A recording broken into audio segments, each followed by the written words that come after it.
વહુ, આજે જમવામાં કંઈક સારું બનાવી લેજે. આજે મારો દીકરો ઘણા દિવસો પછી ઘરે આવી રહ્યો છે. કૌશલ્યાજીએ પોતાની વહુ સાવરીને કહ્યું, તો સાવરીનો ચહેરો ખુશીના માર્યો ખીલી ઉઠ્યો. એમ પણ આ વખતે પતિ માટે તેની પાસે ખૂબ જ સારા સમાચાર હતા. તેનો પતિ રઘુ એક ટ્રક ડ્રાઈવર હતો. તે મહિનાઓ સુધી ઘરની બહાર રહેતો. રઘુનું જીવન રસ્તાઓ પર જ વીતતું હતું. લાંબા લાંબા હાઈવે, ધૂળથી ભરેલી રાતો, ઢાબાની પાણી જેવી ચા અને ટ્રકની કેબિનમાં અધૂરી ઊંઘ આજ તેની દુનિયા હતી. દિવસભર સ્ટેયરિંગ પકડીને કલાકો સુધી ગાડી ચલાવવી અને રાત્રે ટ્રકની અંદર જ કોઈક રીતે આંખો મીંચી લેવી, આ તેની દિનચર્યા બની ગઈ હતી. બહારથી જોનારાઓને તે એક મહેનતુ ડ્રાઈવર લાગતો, જે પરિવાર માટે કમાણી કરે છે. પરંતુ તેની અંદરનો માણસ એટલો સીધો નહોતો. સતત એકલતા અને રસ્તાના કઠોર જીવનને કારણે તેનો સ્વભાવ વૃક્ષ કડક બની ગયો હતો. નાની નાની વાતો પર ગુસ્સો કરવો, દરેક પર શંકા કરવી અને પોતાને સર્વોપરી માનવો, આ બધું તેની આદતમાં સામેલ થઈ ગયું હતું. તેને લાગતું હતું કે ઘર ચલાવવાની જવાબદારી ફક્ત તેની જ છે, એટલે ઘરના લોકોએ તેની દરેક વાત માનવી જ જોઈએ. ખાસ કરીને પત્ની સાવરી, જેને તે ઘણીવાર પત્ની નહીં પણ પોતાની મિલકત સમજતો હતો.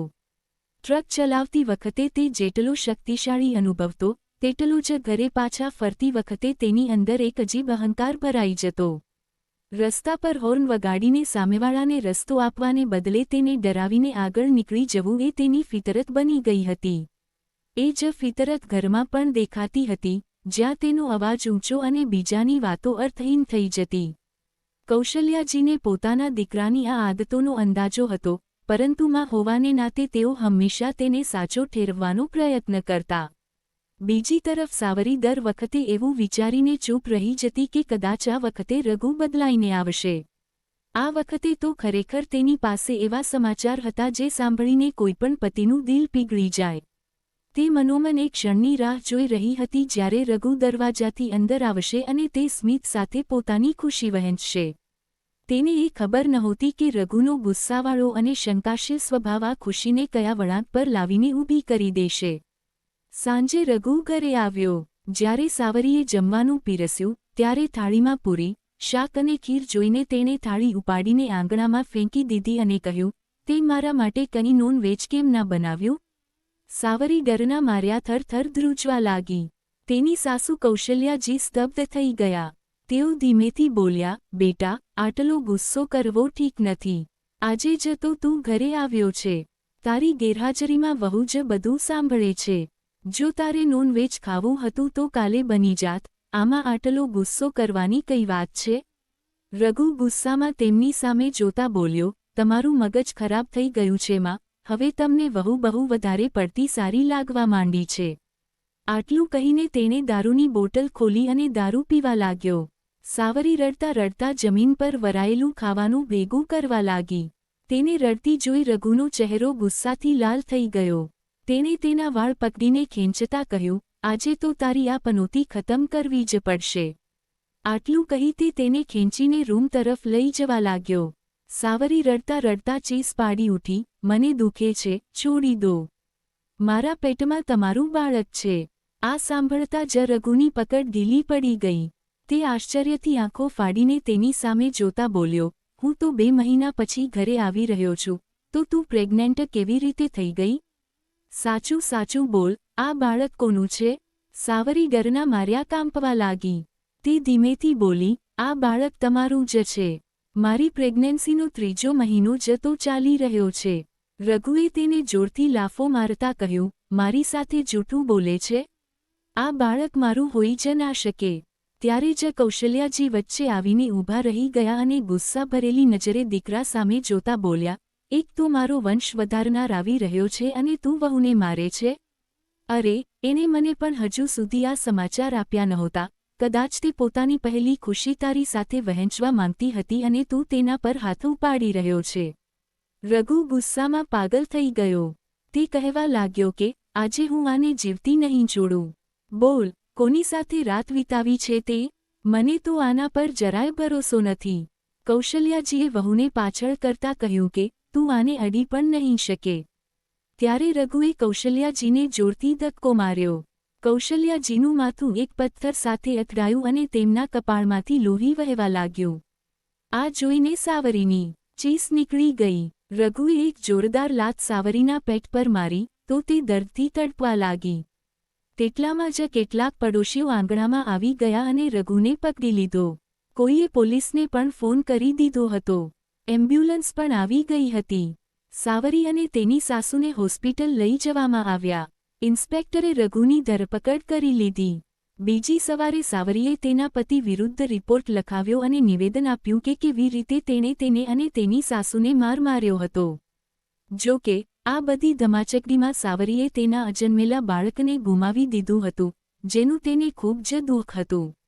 કૌશલ્યાજી પણ રઘુનું મોઢું જોવા નહોતા માંગતા. અંતે રઘુને જેલની સજા થઈ.